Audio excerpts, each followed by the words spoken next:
دوستو بگ سوچو میں خوش آمدید۔ یہ ہے چین۔ دوسری جنگ عظیم کے اختتام پر یہاں نیشنلسٹ یعنی قوم پرست حکومت تھی۔ ملک کا نام تھا ریپبلک آف چائنا ROC۔ دوسری جنگ عظیم کے بعد جب لیگ آف نیشنز ختم کر کے نیا عالمی ادارہ اقوام متحدہ بنایا گیا تب ریپبلک آف چائنا اس کا بانی رکن تھا۔ ریپبلک آف چائنا امریکہ کا ایک مضبوط سیاسی اور ملٹری اتحادی بھی تھا، اسی لیے اقوام متحدہ میں اسے ویٹو کی طاقت بھی دے دی گئی۔ مگر کچھ عرصے بعد ہی چین کے اندر خانہ جنگی شروع ہو گئی۔ 1949 میں ماؤ زے تنگ کی قیادت میں کمیونسٹ پارٹی نے نیشنلسٹوں کے خلاف جنگ جیت لی۔ جنگ کے نتیجے میں کمیونسٹ پارٹی نے پورے چین سے قوم پرستوں کو نکال کر چند چھوٹے چھوٹے جزیروں میں دھکیل دیا۔ جنگ کے بعد مین لینڈ چائنا کا نام پیپلز ریپبلک آف چائنا یا چائنا رکھ دیا گیا، جبکہ قوم پرستوں کے زیر اثر جزیروں کا نام ریپبلک آف چائنا ROC یا تائیوان پڑ گیا۔ یوں چائنا عملی طور پر دو حصوں میں تقسیم ہو گیا۔ اب یہ تنازع کھڑا ہوا کہ اقوام متحدہ میں چین کی نمائندگی کون کرے گا؟ ماؤ زے تنگ کا چین جو مین لینڈ پر حکومت کر رہا ہے، یا پھر نیشنلسٹ کا تائیوان جو محض چند چھوٹے چھوٹے جزیروں پر مشتمل ہے۔ تائیوان کے پاس پورے چین کا بہت چھوٹا حصہ یعنی صرف 0.3% رقبہ تھا، مطلب 1% کے آدھے سے بھی کم۔ یہ تنازع اس لیے زیادہ پیچیدہ ہو گیا کیونکہ چین کو سیکیورٹی کونسل میں ویٹو پاور بھی حاصل ہونا تھی، جو چین کے علاوہ صرف 4 دوسرے ملکوں کے پاس تھی۔ اس لیے دونوں گروہ بضد تھے کہ وہی چین کے اصل نمائندے ہیں۔ اب سیکیورٹی کونسل میں ویٹو پاور پر 2 سیٹس تو ہو نہیں سکتی تھیں، اور جو سیٹ پہلے سے موجود تھی وہ جزیروں پر مشتمل چھوٹے سے تائیوان کے پاس تھی۔ تائیوان کو امریکہ اور مغربی طاقتوں کی حمایت حاصل تھی، اسی وجہ سے اقوام متحدہ کی یہ سیٹ اسی کے پاس رہی۔ ماؤ زے تنگ کا کمیونسٹ چائنا UNO سے باہر رہا، لیکن پھر پاکستان اور کچھ دوسرے ممالک کی بیک ڈور ڈپلومیسی کے نتیجے میں اقوام متحدہ میں ایک قرارداد آئی۔ اقوام متحدہ کی جنرل اسمبلی میں یہ قرارداد پیش کی گئی کہ تائیوان کی جگہ ماؤ زے تنگ کو کمیونسٹ چائنا کی نمائندگی دی جائے۔ 1971 میں پیش کی گئی اس قرارداد میں چین کو نمائندگی دینے کے لیے 2/3 ووٹ چاہیے تھے۔ اس قرارداد میں امریکہ نے مین لینڈ چائنا کے بجائے تائیوان کی حمایت کی۔ جنرل اسمبلی میں یہ ووٹنگ کمیونسٹ چین کی حمایت یا مخالفت سے زیادہ امریکی اثر والے ملکوں اور باقی دنیا کے درمیان تھا۔ امریکہ کے زیر اثر ملک اس قرارداد کے خلاف تھے اور تائیوان کی حمایت کر رہے تھے، جبکہ باقی دنیا چائنا کے ساتھ تھی کہ چائنا تائیوان کی جگہ اقوام متحدہ میں آ جائے۔ چائنا نے یہ قرارداد 35-76 کے مارجن سے جیت کر UNO میں نمائندگی حاصل کر لی اور تائیوان اقوام متحدہ سے نکل گیا۔ تائیوان اس وقت بھی اقوام متحدہ کا ممبر نہیں ہے۔ غور طلب بات یہ ہے کہ اس قرارداد میں امریکہ کے قریبی اتحادی جیسے کینیڈا، برطانیہ اور فرانس سمیت بہت سو نے بھی امریکہ کا ساتھ نہیں دیا تھا۔ امریکہ کے ان اتحادیوں نے امریکی مطالبے کے باوجود اپنا ووٹ مین لینڈ چائنا کے حق میں دیا، جبکہ امریکہ کے کہنے پر چائنا کے خلاف ووٹ دینے والے ممالک کی اکثریت براعظم افریقہ سے تعلق رکھتی تھی۔ ان ملکوں میں Central African Republic, Chad, Democratic Republic of Congo, Benin, Gabon, Gambia, Ivory Coast, Lesotho, Liberia, Madagascar, Malawi, Niger, South افریقہ، سوازی لینڈ اور برکینا فاسو شامل تھے۔ اس ووٹنگ سے یہ بات ثابت ہوئی کہ براعظم افریقہ میں امریکہ کا اثر و رسوخ بہت زیادہ تھا، لیکن یہ اثر و رسوخ 4 دہائیوں سے بھی کم عرصے میں 180 کے اینگل پر بدل گیا۔ سال ہے 2007 اور مقام وہی یعنی اقوام متحدہ کی جنرل اسمبلی۔ آج یہاں امریکہ اور اس کے اتحادیوں کی طرف سے ایک قرارداد پیش کی جا رہی ہے۔ یہ قرارداد نارتھ کوریا میں انسانی حقوق کی خلاف ورزیوں کے خلاف مذمتی قرارداد ہے۔ چائنا اس قرارداد کی مخالفت کر کے اپنے اتحادی نارتھ کوریا کی حمایت کر رہا ہے۔ چائنا اس قرارداد کے خلاف لابنگ کرتے ہوئے دنیا کے ممالک کو قرارداد کے خلاف ووٹ ڈالنے پر آمادہ بھی کر رہا ہے۔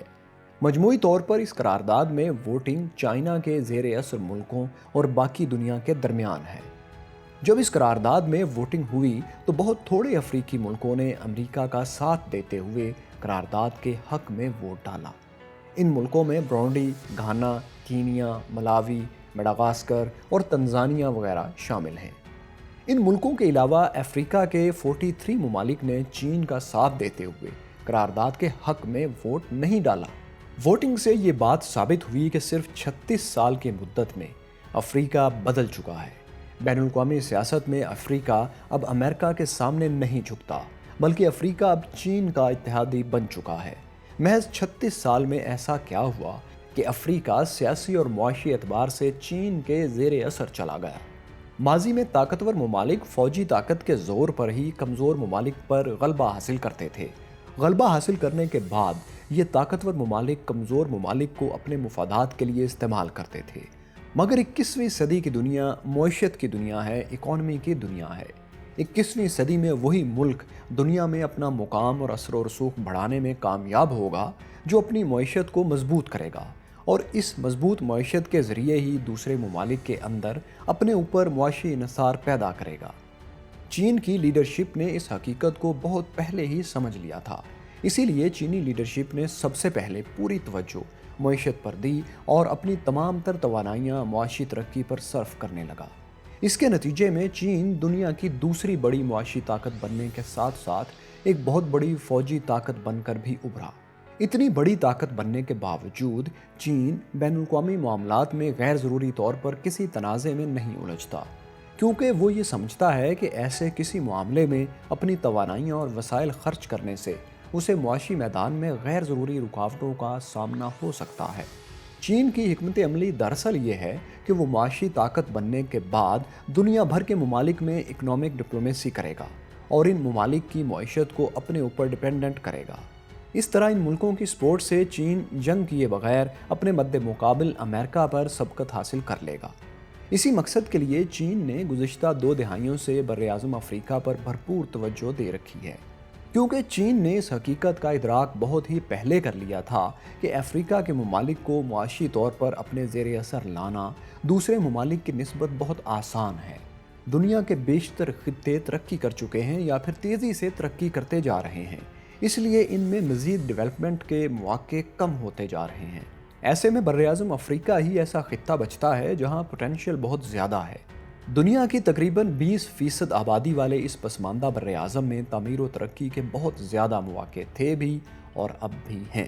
چین نے اسی موقع سے فائدہ اٹھاتے ہوئے براعظم افریقہ میں بہت پہلے بڑی سرمایہ کاری شروع کر دی تھی۔ اس سرمایہ کاری سے چین کے ساتھ ساتھ وہاں کی مقامی آبادی بھی مستفید ہو رہی ہے، ان کا معیار زندگی بلند ہو رہا ہے۔ اس ون ون ڈیل کے نتیجے میں چین اور افریقی ممالک ہر گزرتے دن کے ساتھ ایک دوسرے کے زیادہ قریب آتے جا رہے ہیں، اور پھر جیسا کہ ہوتا ہے معاشی تعاون سفارتی تعاون میں بدلتا ہے، اور پھر یہی معاشی اور سفارتی تعاون اسٹریٹجک تعاون میں بدل جاتا ہے، اور چین افریقہ تعلقات میں یہ ہو بھی چکا ہے۔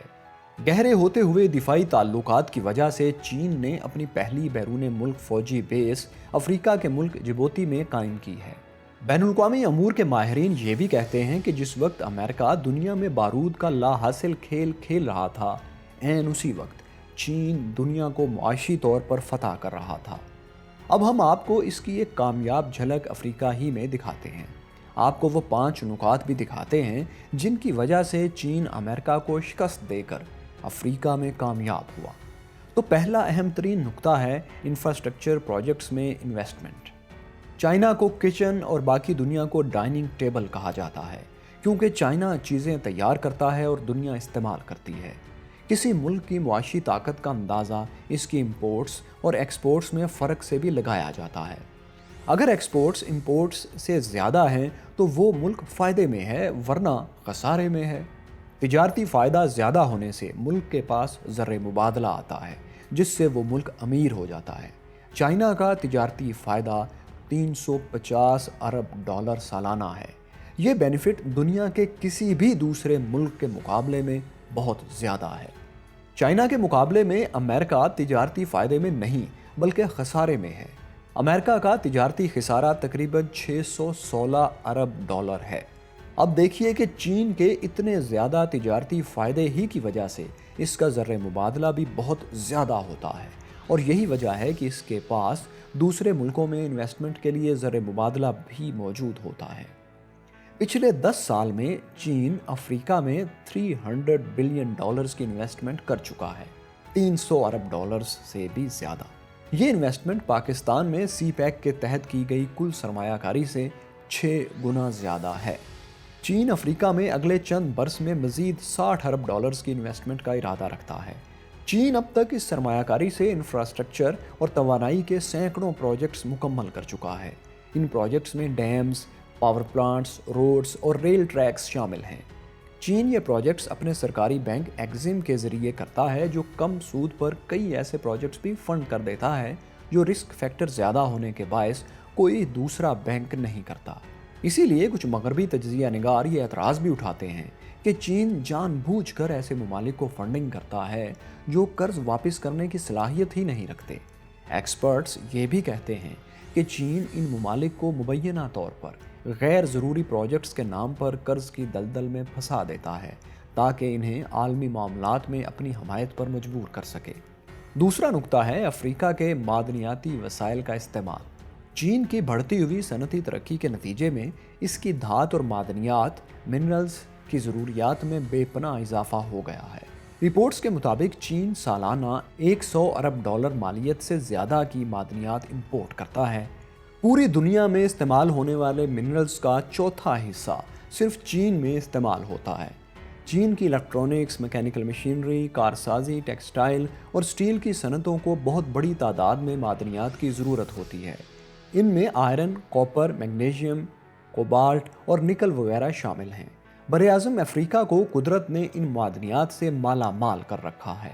چین نے افریقہ میں موجود ان معدنیات کو نکالنے کے لیے ٹیکنالوجی اور انویسٹمنٹ فراہم کی ہے۔ افریقہ سے نکالی گئی ان معدنیات سے چین اپنی صنعتی ضروریات کو پورا کرتا ہے اور بدلے میں افریقہ کو کثیر تعداد میں قیمتی زر مبادلہ بھی مل جاتا ہے۔ اس طرح اس ٹریڈ سے دونوں کو فائدہ ہوتا ہے۔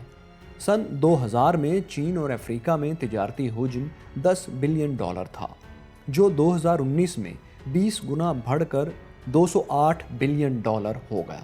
اس سے چین افریقہ کا سب سے بڑا ٹریڈنگ پارٹنر بن گیا۔ چین کے مقابلے میں امریکہ کی افریقہ سے تجارت 4 گنا کم، یعنی صرف $50 ارب کے قریب ہے۔ تیسرا اہم نقطہ ہے افریقہ میں نچلے درجے کی صنعتوں کی تشکیل۔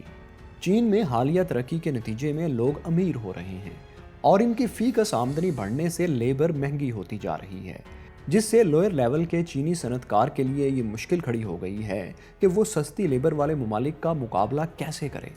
یہ بھی ایک وجہ ہے کہ چینی صنعت کار افریقہ کا رخ کر رہے ہیں۔ اس سے چین 2 فائدے حاصل کرتا ہے۔ ایک یہ کہ افریقہ میں لوئر لیول انڈسٹری ڈیولپ کر کے وہاں کے لوگوں کو فائدہ دیتا ہے، اور خود بھی سستی لیبر حاصل کر کے سستی چیزیں پیدا کر سکتا ہے۔ یہ کام امریکہ نہیں کر سکتا کیونکہ اس کے پاس نچلے لیول کی ایسی انڈسٹری نہیں ہے جو چین کے مقابلے میں افریقہ میں کام کر سکے۔ یعنی امریکہ میں لگژری گاڑیاں اور فائٹر جیٹس تو بہت اچھے بنتے ہیں، لیکن چمچ، سستے کھلونے اور اس جیسی دوسری روزمرہ کی سستی چیزیں امریکہ امپورٹ زیادہ کرتا ہے، بناتا بہت کم ہے۔ چینی سرمایہ کار اس صورتحال سے فائدہ اٹھاتے ہوئے افریقہ میں نچلے درجے کی صنعتوں کا جال بچھا رہے ہیں، جس سے افریقہ میں بے روزگاری کم کرنے میں مدد مل رہی ہے۔ چوتھا بہت اہم نقطہ ہے چینی صنعتی پیداوار اور ہنرمند افرادی قوت کی کھپت۔ چین جب افریقی ممالک میں توانائی اور انفراسٹرکچر وغیرہ کے پروجیکٹس کرتا ہے تو پروجیکٹس کے ٹھیکے چینی کمپنیز ہی کو دیتا ہے۔ چینی کمپنیاں پروجیکٹس کی تکمیل کے لیے سکلڈ یعنی ہنرمند افرادی قوت چین سے ہی لاتی ہیں۔ اس سے چین اپنی ہنرمند افرادی قوت کے لیے روزگار کے مواقع پیدا کرتا ہے۔ نہ صرف افرادی قوت بلکہ چینی کمپنیاں پروجیکٹس کے لیے تمام سامان بھی چین ہی سے خریدتی ہیں۔ اس سے چینی صنعتوں کی کھپت بھی بڑھتی ہے اور چین کی معیشت کو فائدہ بھی بہت زیادہ ہوتا ہے۔ پانچواں اور آخری اہم ترین نقطہ ہے کہ افریقی ممالک کے اندرونی معاملات میں چین مداخلت نہیں کرتا۔ چین جب کسی ملک میں سرمایہ کاری کرتا ہے تو کسی صورت ان کی اندرونی سیاست میں مداخلت نہیں کرتا، جیسا کہ انسانی حقوق یا ڈیموکریسی کے نام پر مغربی ممالک کرتے ہیں اور وہاں کے قوانین